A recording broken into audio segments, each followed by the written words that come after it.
Hola, profe, buenos días. Buenos días, ¿cómo están? Bien, profe, acá, esperando la clase. Qué bueno, tan Buenos juicioso. días, profe. Buenos días, Días. Buenos días, profe. buenos días, chicos, chicas.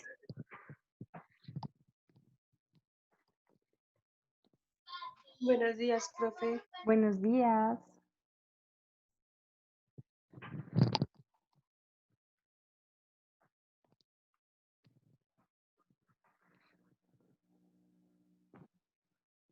¿Cómo van?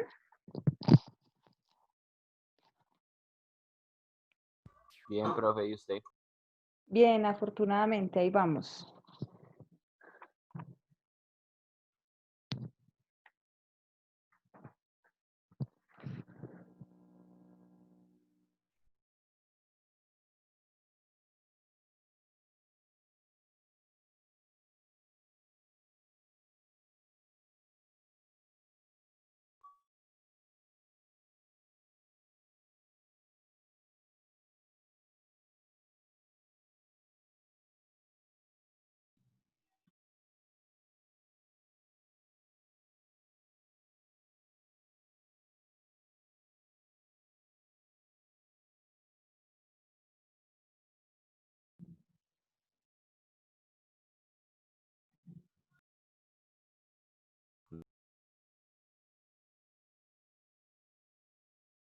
Profe, ¿Cuántos más o menos se conectaron hoy en la anterior clase? ¿Saben?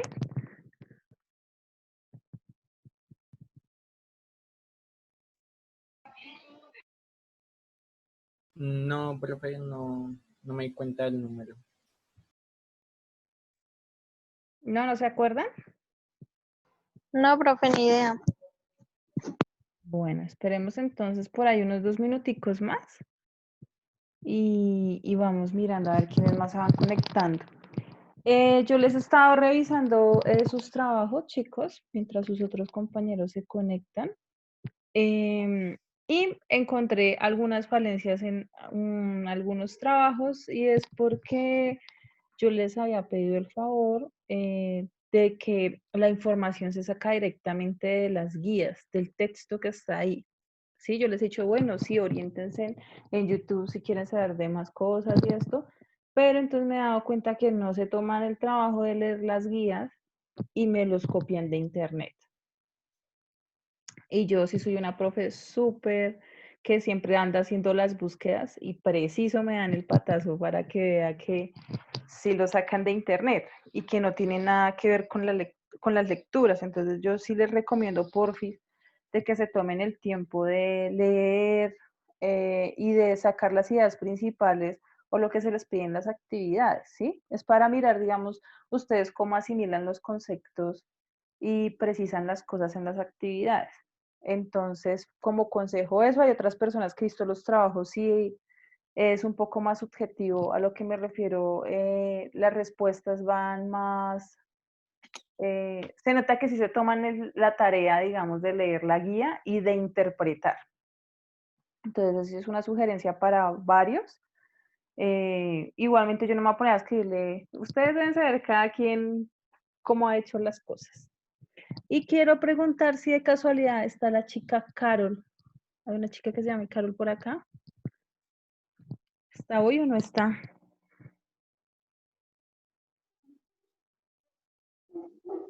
Al parecer no está. Bueno. Entonces les quería preguntar si ya vieron la cuarta guía. No, profe, la verdad no. Profe, yo no he, sinceramente yo no he podido hacer bien los días. Ay, se va a dejar colgar. Pues es que ya me dejé colgar porque es que mi abuelo está en coma y mi primo tiene los huesos rotos y los dos están en el hospital. Ah, qué madre. ¿Y ya hablaste con Diego? Yo hablé con la coordinadora, es que yo no sé, no tengo el celular de Diego. La coordinadora dijo que ya había hablado con él sobre el tema. Con la coordinadora de nosotros, no con Sí, Diego, la del con Lady. Lady, yes. Ah, bueno, pero igual Lady le hace saber a A Diego. Diego. Ah, Ujú. bueno. Sí, por eso no se preocupen. Ay, no, pues espero que se mejore pronto tu abuelo y pues tu primo también, porque preciso en estos Pues momentos. supuestamente ya le hicieron la cirugía que hoy lo llaman por la mañana a la casa, pero mi abuelo sí está en coma. Esperemos que despierte pronto y su recuperación sea óptima. Mm. Bueno, chicos, entonces yo ahorita ya les voy a compartir la pantalla de la guía.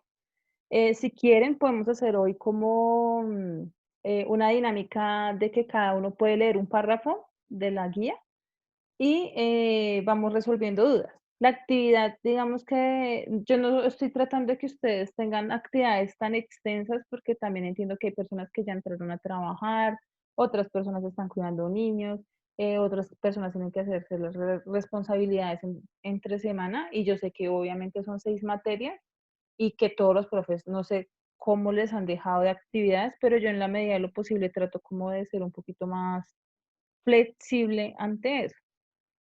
Y en esta actividad de acá de la número 4 es un cuadro comparativo de dos filósofos modernos que se llaman René Descartes y John Locke. ¿Sí? Son unos como de los primeros filósofos modernos que ya empiezan a plantearse otro tipo de concepción del mundo.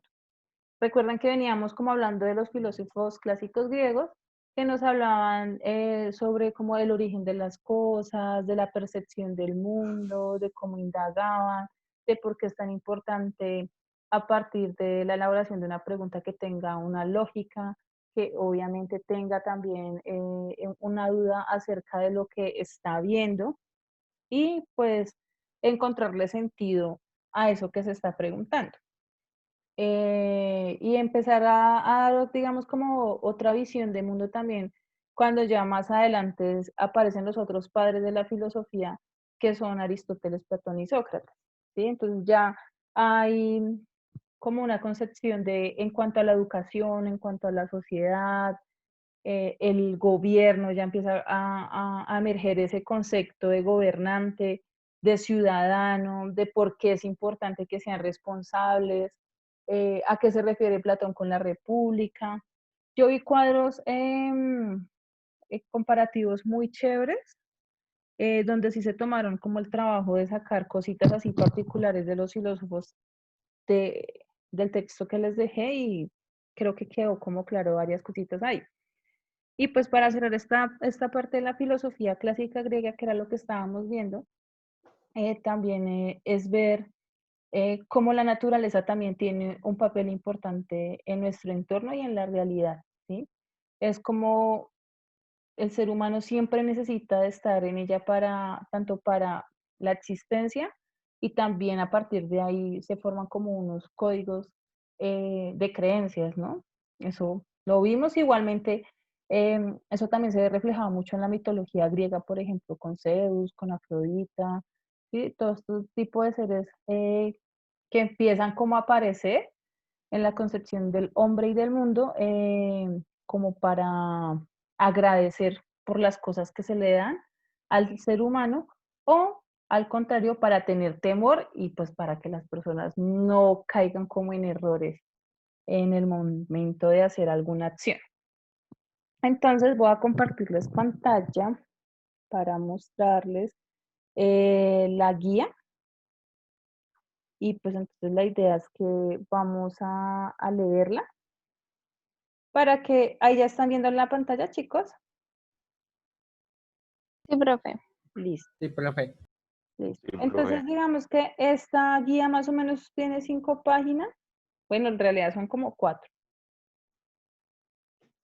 Bueno, entonces acá empezamos pues con René Descartes. Entonces vamos a iniciar a leer. ¿Listo? Entonces, ¿quién me ayuda? Primer párrafo. No todos al tiempo.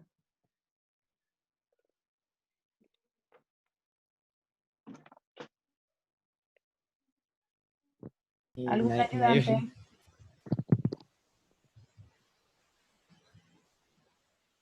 A ver.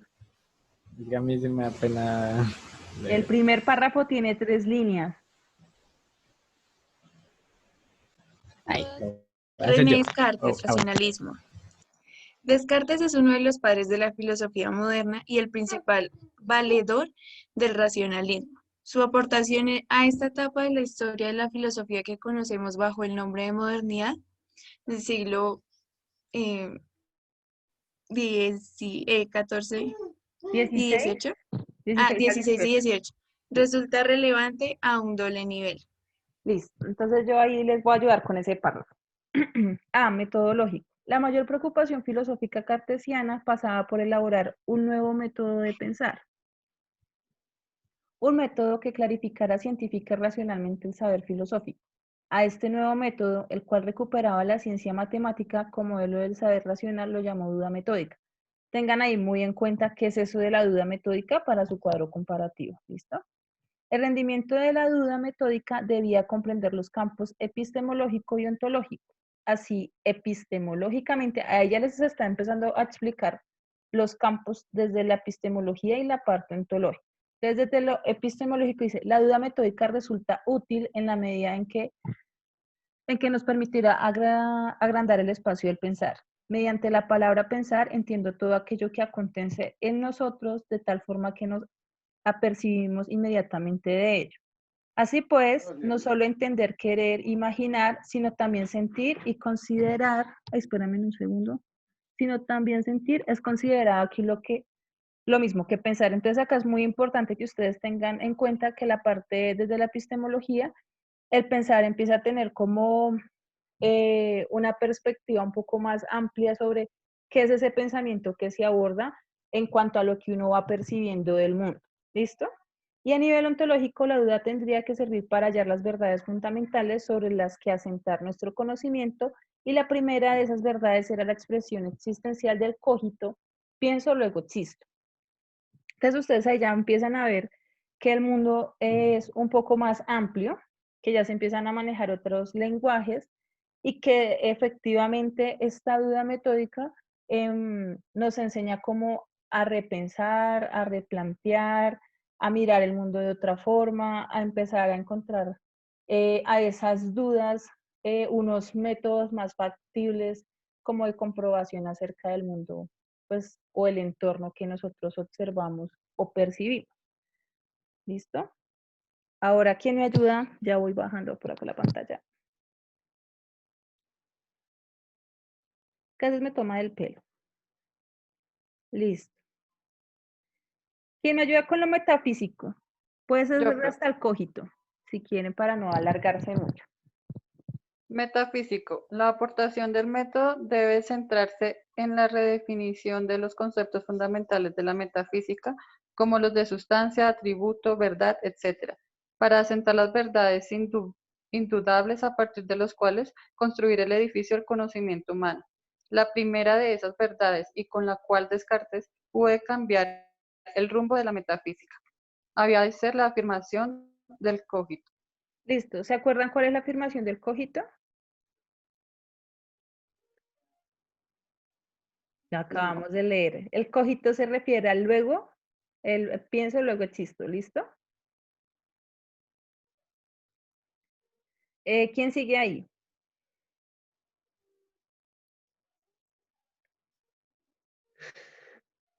Un momentico, ya le ayudo porque estoy en otra reunión.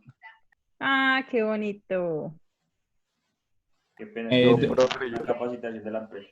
Bueno, Yo le leo, profe. listo. bueno. Continúa, por favor. Así, Descartes hacía pasar el pensamiento metafísico del objetivismo medieval al subjetivismo moderno. Lo importante ahora no es el conocimiento del objetivo, sino su conocimiento a través del conocimiento del sujeto.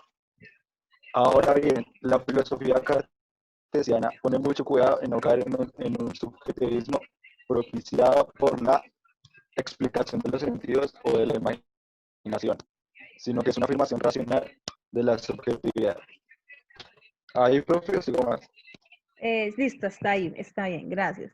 Entonces, aquí lo que se hace es que Descartes rescata toda la parte del sujeto como tal. Recuerden que el subjetivismo tiene que ver con el sujeto en sí. Pero entonces acá hace como cierta aclaración de que si bien está bien esa subjetividad, no hay que dejarse llevar siempre por la exaltación de los sentidos o la imaginación, sino que también esa subjetividad tiene que estar enlazada desde algo más real, ¿sí? Desde lo que se percibe en realidad. Y ahí él nos dice, es la confianza en la razón, una razón trazada matemáticamente. Recuerden que él lo toma desde toda la parte eje matemático, ¿listo? Como una forma, por eso es duda metódica, porque digamos que toma desde los términos matemáticos de la comprobación. ¿Listo? La que nos permite dar cuenta de la radicalidad del cogito. Y recuerden, el cogito es luego, pienso, luego existo. Puedo dudar de todo, menos de que dudo. Por tanto, si no puedo dudar de que dudo, no podré dudar que estoy pensando y de que en dicho acto me constituyo como ser humano. Repetimos, pienso, luego existo. Entonces es muy importante ese parrafito ahí, chicos, porque precisamente se habla de la duda y también nos permite dar cuenta de que si nosotros no dudamos en qué situación nosotros estamos parados, ¿sí? O sea, si una persona no se hace preguntas del mundo, puede ser en cualquier ámbito político, cultural, social, económico, pues va a dejar que la Ejemplo, vida le pase así. cuando descubrieron la gravedad, el porqué. Señor. Cuando Newton descubrió la gravedad. Exacto, digamos que todo ese tipo de cosas se generaron a partir de una duda. Entonces ahí ya empiezan a aparecer ciertos términos o descubrimientos acerca de muchas teorías que efectivamente pues hoy en día todavía siguen vigentes y que han sido comprobables. ¿Listo? Ahora vamos con otra parte de Descartes que es importante, que es eso de idea para él. ¿Listo? Entonces, ¿quién me ayuda con ese párrafo?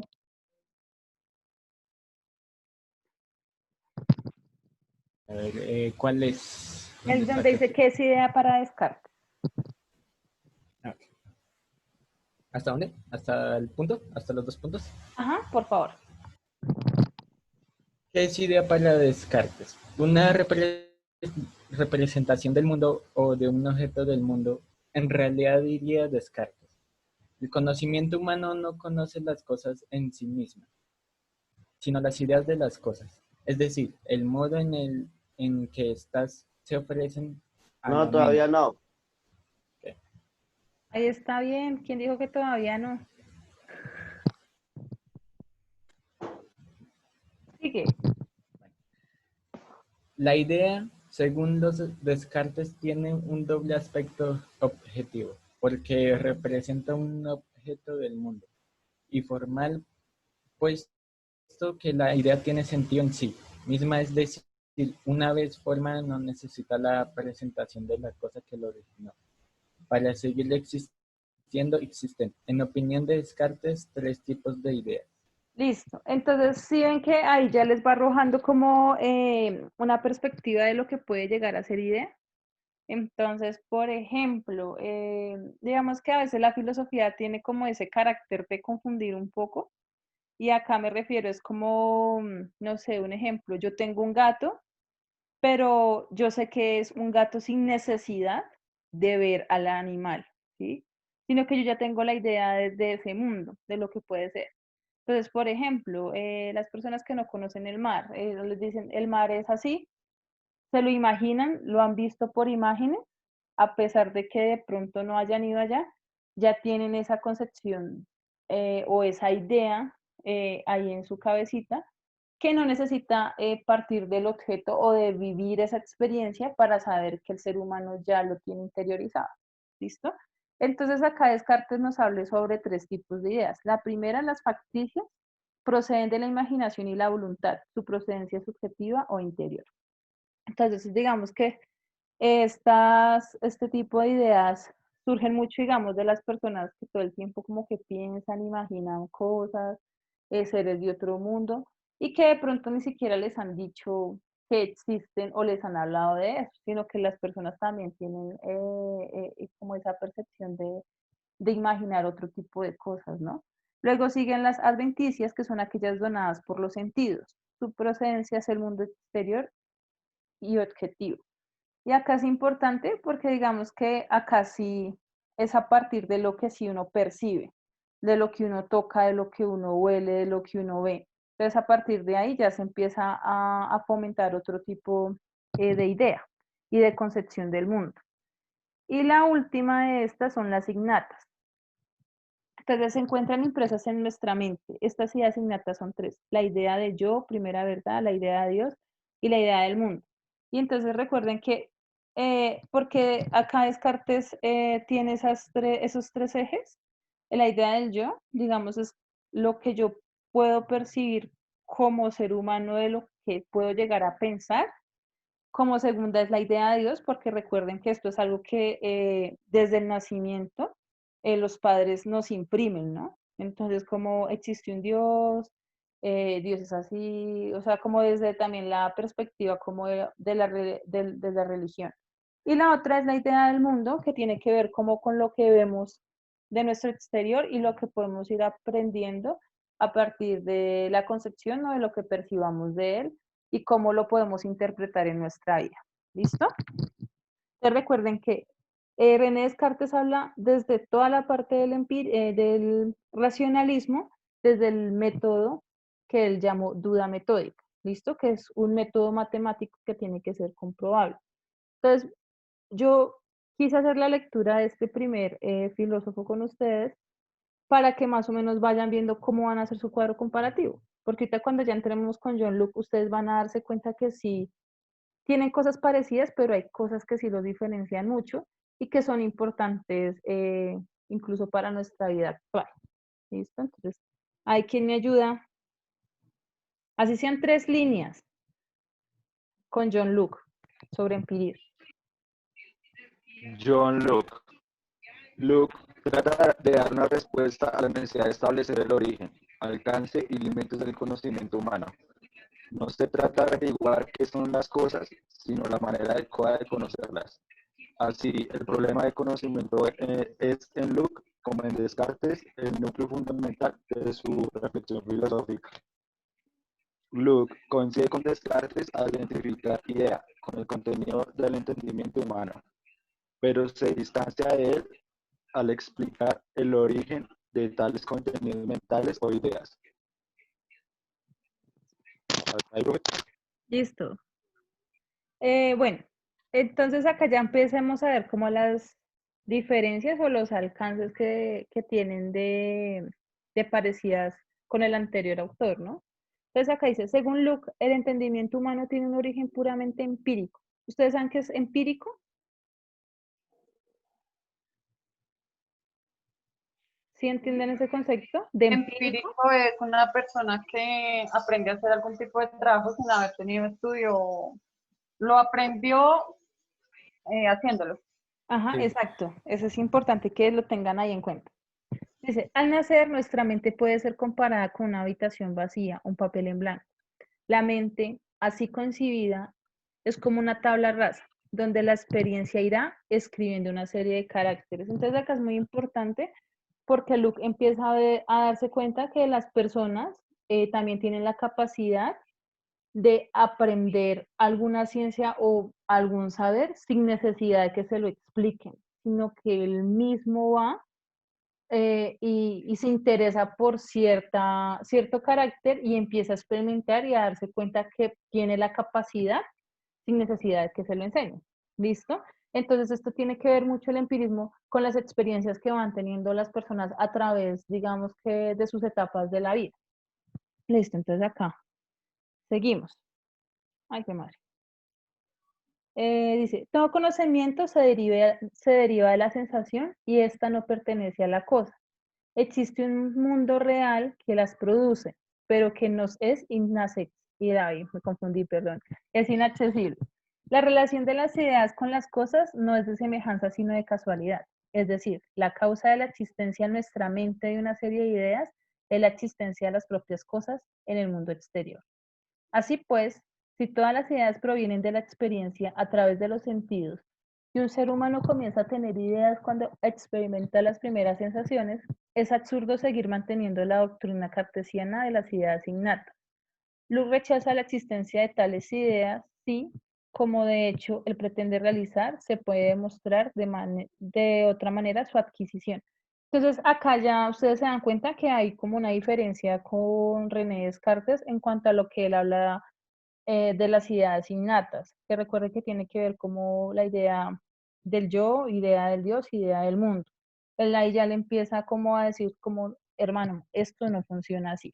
Entonces ustedes por eso es tan importante que el cuadro comparativo les quede así bien chévere a partir de la lectura, como para que queden más comprensibles eh, estas concepciones de los filósofos. ¿Quién me ayuda ahí?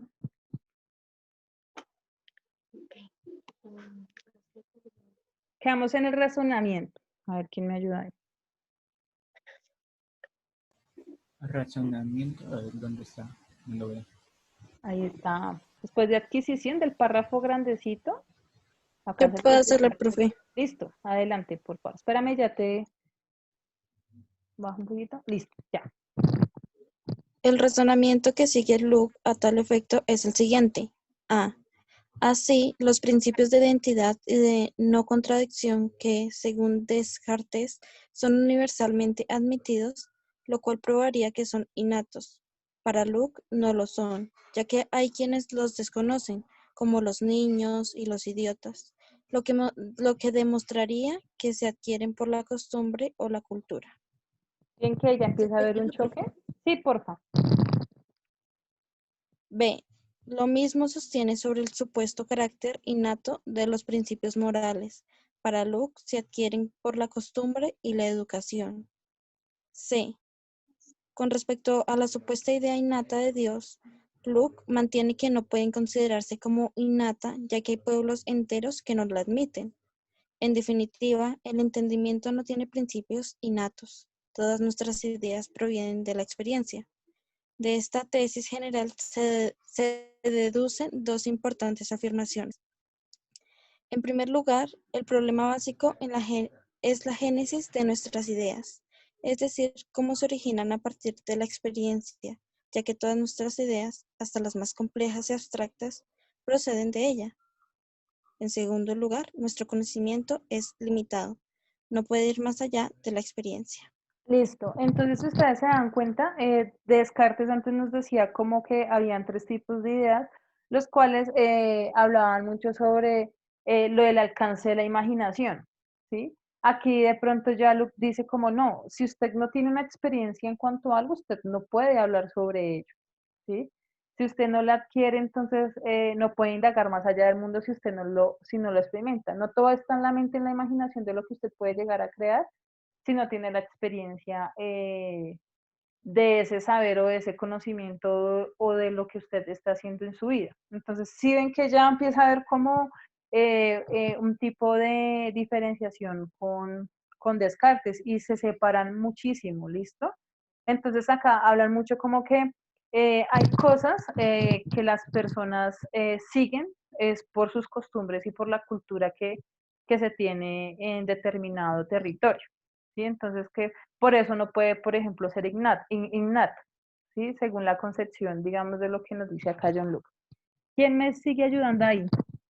Aquí ya vamos, ya voy a subir un poquito. Ay, me fue. Listo. Acá ya vamos a ver cuál es la diferencia de lo que era idea para René Descartes y ahora vamos a ver acá cuál es la idea, qué es la concepción de idea para Luke. ¿Quién me ayuda ahí?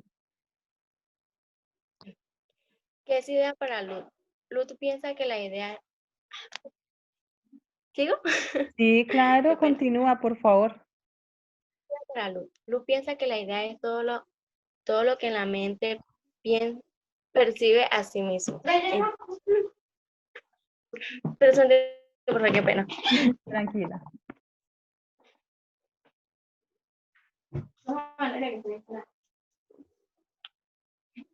Qué pena, profe. Tranquila. Que sea, no piensa que idea es todo lo que en la mente percibe en sí mismo.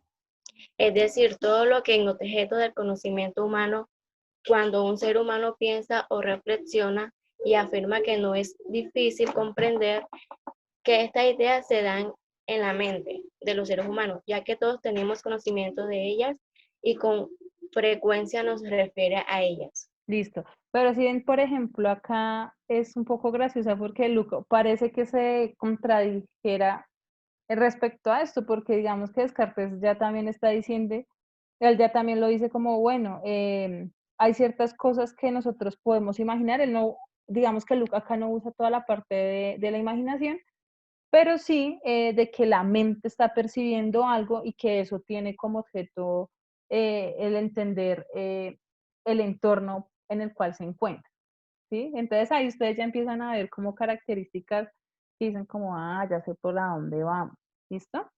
Ahora acá les voy a ayudar yo.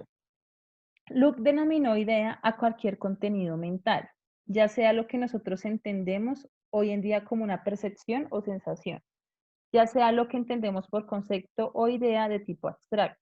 Luke trató extensamente el tema de las ideas y de acuerdo con la costumbre de la época, muy dada a clasificaciones, lleva a cabo una clasificación de las ideas bastante minuciosa. En primer lugar, distingue entre ideas simples e ideas complejas.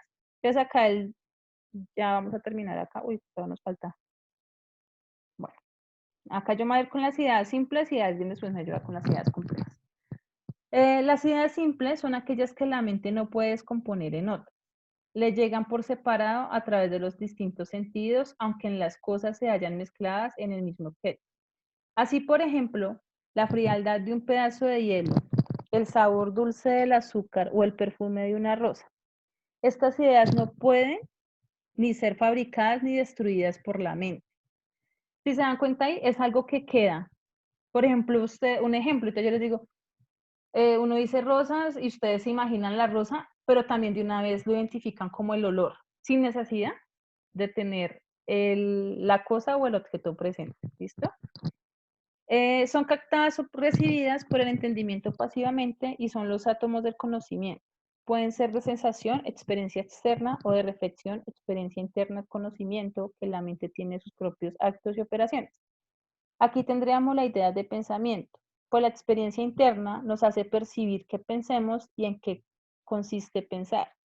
Dentro de las ideas de sensación, experiencia externa, Luke distingue entre las ideas de las cuales primarias figura tamaño y las ideas de las cualidades secundarias, colores, olores. Como Descartes o Galileo afirma que solo las cualidades primarias existen realmente en los cuerpos. Listo, hay quien me ayuda con la última parte y ya terminamos.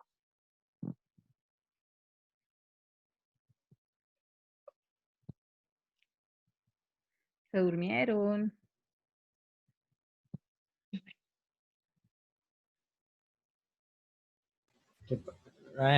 Creo que me va a tocar a mí. La última parte. Sí, ya ahí ya terminamos. ¿Desde dónde? Desde las ideas complejas.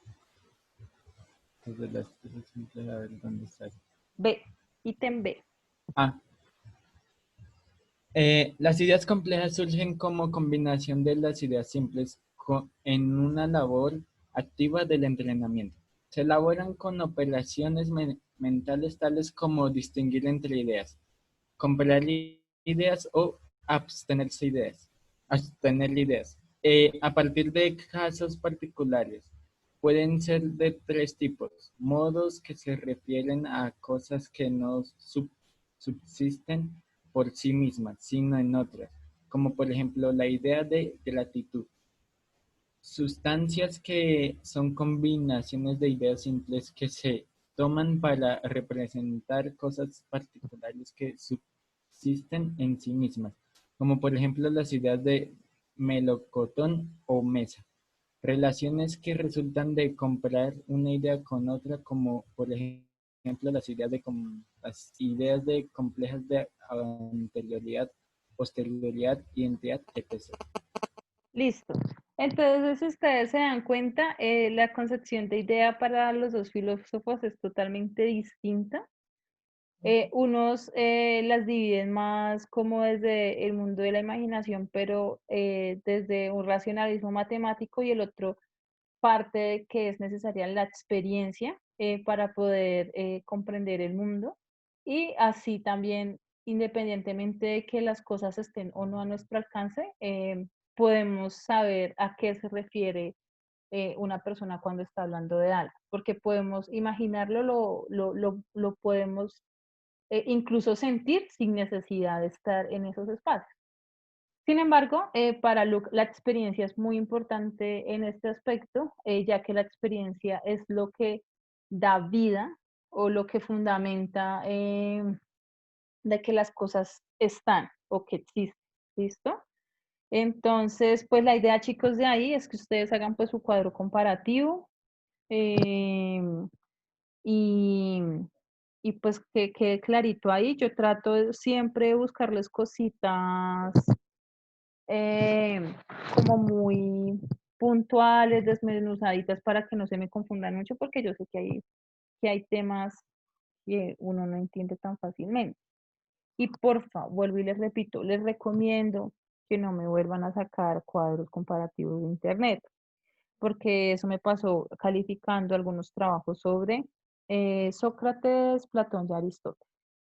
Entonces, porfi, sí les recomiendo. Otras personas no me han enviado el segundo ni el tercer taller. Entonces, yo les recomiendo. Son varios los que me faltan. Voy aquí a mirar mi cuaderno de notas, porque sí son muchísimos los que me hacen falta.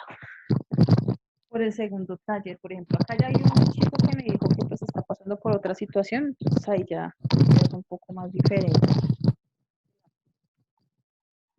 Ahí sí, hablarlo con la coordinadora y a ver cómo hacemos.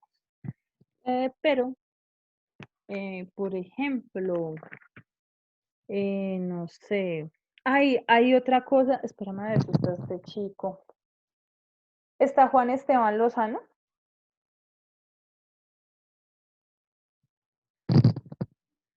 ¿Está? Juan Esteban, ¿estás? Creo que no. Bueno. Y hay otros chicos, no sé si fue de este grupo. Espérame, ya no sé. Es que a veces me están como adjuntando trabajos de las otras materias. Entonces por ahí yo les respondo para que porfa estén pendientes de eso. Porque quedas recién fue, por ejemplo, una tarea de humanismo.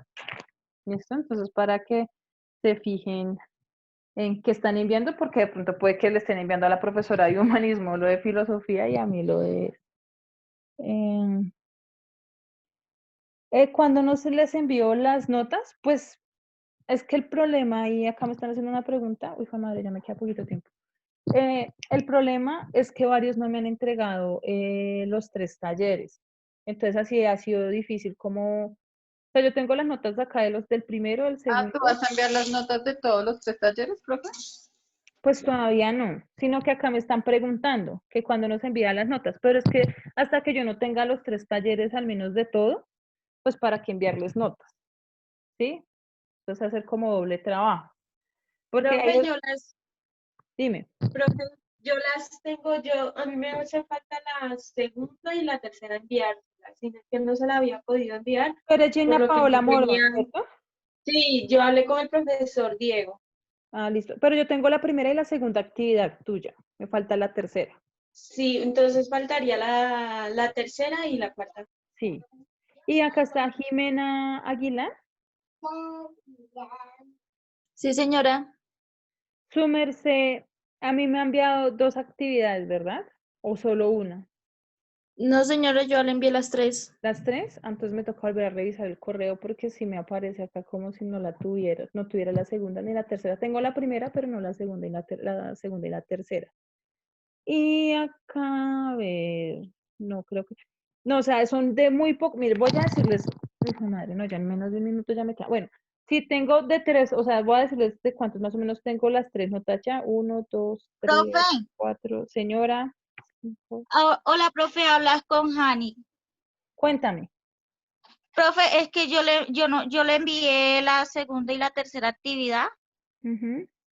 Me hace falta la primera y la cuarta actividad. Me la envías porque acá creo que ya se nos terminó el tiempo, se va a cortar, chicos. Nos hablamos y cualquier cosa, duda que tengan, me escriben, ¿vale? Vale, Bueno, profe, Un tenga abrazo, buen cuídate día. mucho. Vale. Gracias, profe, hasta luego. Gracias, Bueno, profe. chao, chicos. Gracias, profe, hasta luego. Ah, profe, hasta luego. De nada, chicos.